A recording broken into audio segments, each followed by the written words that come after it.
సరే ఆయనకి. కాబట్టి ఇక్కడ సమస్య ఏంటంటే మీరు స్వేచ్ఛగా ఉండండి, రెచ్చిపోండి అని మనమే చెప్పాం. మన రెడ్ బుక్ రాజ్యాంగం అవతలని అణిచిపడేయాలి, మనం డామినేట్ చేయాలని చెప్పాం మనమే. డామినేట్ చేస్తున్నారు వాళ్ళు. నెంబర్ 1. నెంబర్ 2 ఏంటి, ముందు కార్యకర్తని బాగా చూసుకోవాలి, కార్యకర్తను చూసుకోని నాయకుడిని నేను వదిలిపెడతా ఊరుకోను అని మనమే చెప్తున్నాం. కార్యకర్తను చూసుకోవాలంటే నోట్లో ఏమైనా ప్రింట్ చేసి తెస్తారా ఏంటి? కార్యకర్త ఏమడుగుతాడు, అయ్యా నేను రక్తం కోస్తే పసుపు వస్తుంది, మనం ఇద్దరం కలిసి పని చేద్దాం, నాకు నువ్వేం సాయం చేయొద్దని అడుగుతాడా ఏ కార్యకర్తన? మా ఇంట్లో వాళ్ళకి ఈ పని చెయ్యి, మా పక్కన వాళ్ళకి ఈ పని చెయ్యి, మా ఎదురు వాళ్ళకి ఈ పని చెయ్యి అని అడుగుతాడు కదా. పైసలు కావాలి కదా, పైసలు ఆడి నుంచి వస్తాయి వీళ్ళకి.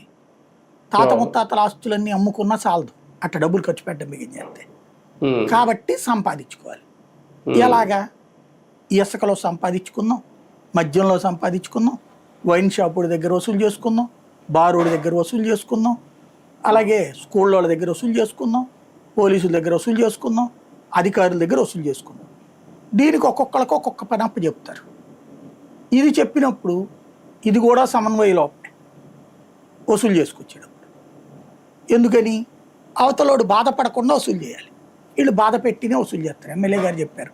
లైక్ ఇప్పుడు మొన్న ఆయన ఎవరు అంటే బాబు గారిది ఎట్లా ఉంటుందంటే